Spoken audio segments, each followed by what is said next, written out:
Hello বন্ধুরা, আজকে আমি তোমাদেরকে দেখাবো আমের আচার করা। প্রথমে আমি আম তেল করব। আমটাকে কেটে নিচ্ছি। দেখো, সবুজ আম, কচি আম নিয়ে আসছি, খোসা ছাড়াবো না। আমটা কেটে নিয়েছি, এবার আমের কুশিগুলো ছাড়িয়ে ফেলে দিচ্ছি। বাজার থেকে কিনে নিয়ে আসা আম, সেই আমেরই আমি আম তেল করব আজকে। আমের কুচিগুলো ছাড়ানো হয়ে গেছে। এবার একটা কড়া বসিয়ে তেলটা গরম করে নেব।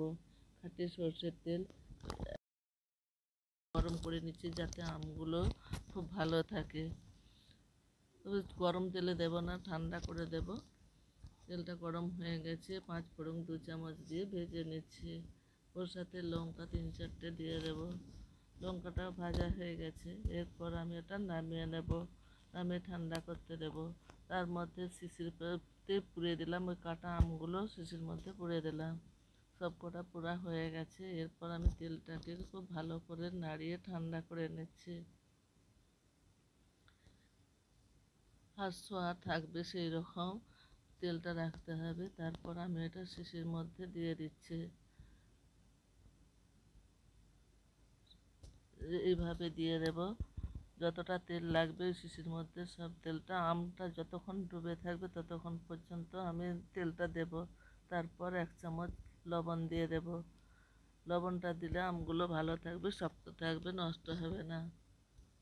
হয়ে গেল আমার আম তেল তৈরি করা। এইভাবে তৈরি করে রোদে, এবার মাঝে মাঝে রোদে দিতে হবে। আর একটা আম কেটে দেখাচ্ছি। এটা খোসা ছাড়িয়ে নেব। খোসা ছাড়িয়ে নিয়ে কেটে নেব। এটা আমি কাসুন্দি তৈরি করব, সেই কারণে আমি এটাকে খোসা ছাড়িয়ে নিয়েছি। আমের কুচিটা বের করে ফেলে দিচ্ছি। 4 টুকরো করে নেব। কিছুটা আমি ছোট ছোট টুকরো করব, কিছুটা আমি ওই আদা ছিলা আছে ওতে করে ছিলে নেব। কারণ ওটা বেটে নেব, তো সেই কারণে আমি এটা ছিলে নিচ্ছি। কিছুটা ছিলে নেব, বা কিছুটা আবার ছোটো ছোটো করে টুকরো করে নেব। দেখো, এইভাবে এরকম করে টুকরো করে নিচ্ছি। এইরকম টুকরো করে নিয়ে আমি শিলে বেটে নেব।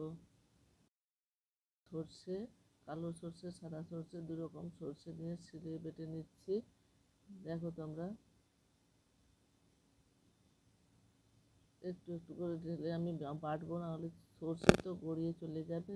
কম কম করে নিয়ে আমি বেটে নিচ্ছি। তেলটা গরম করতে দিয়েছি। এই তেলটা দিয়ে আমি করব।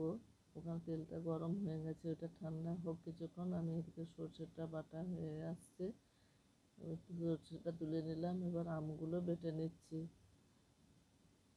ওই আমটা যেগুলো কেটে রেখেছিলাম বা ছিলে রেখেছিলাম, সেই আমটা আমি বেটে নিলাম। এরকম মিহি করে বেটে নেব। বাটা হয়ে গেছে। এরপর আমি বাটিতে সব তুলে নিলাম। দেখো কিভাবে আমি করছি আম কাসুন্দি। 1 চামচ শুকনো লঙ্কার গুঁড়ো দেব। 1 চামচ হলুদ দেব। পরিমাণ মতো লবণ দেব। 1 চামচ চিনি দিচ্ছি। চিনিটা দিলে মিষ্টি মিষ্টি লাগবে। সবগুলোকে মেখে দিলাম। এরপর আমি সর্ষে বেটে রেখেছিলাম, ওই সর্ষেটা একটু একটু করে ওতে দিয়ে দেবো। মেশাতে থাকবো।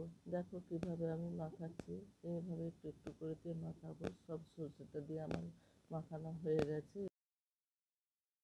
সর্ষের গুঁড়োটা খুব ভালো করে মাখিয়ে নিলাম। এরপর আমি সামান্য তেল দিয়ে দিয়ে মাখিয়ে নেব। দেখো কিভাবে মাখাচ্ছি। তেলটা তবে খুব ভালো করে দিতে হবে, নাহলে নষ্ট হয়ে যাবে। তেল দিয়ে দিয়ে মাখাতে হবে। কত সুন্দর হয়েছে, মনে হচ্ছে যেন দোকান থেকে কিনে আনা। তোমরাও বানাবে এইভাবে, দেখবে অনেক দিন থাকবে, নষ্ট হবে না, খুব ভালো থাকে।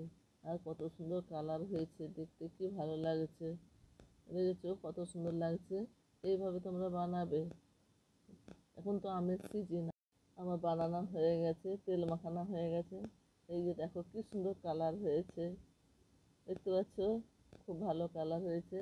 এরপর আমি সব শিশির মধ্যে নিয়ে নেবো এটাকে। দেখো, শিশির মধ্যে ভরে নিচ্ছি সবটাই। এবার আমার ওই শিশির মধ্যে থাকবে, মাঝে মধ্যে আমি রোদে দেবো। হয়ে গেল আমার আম কাসুন্দি। তোমরা এইভাবে আম কাসুন্দি বানাবে, আমের আচার বানাবে।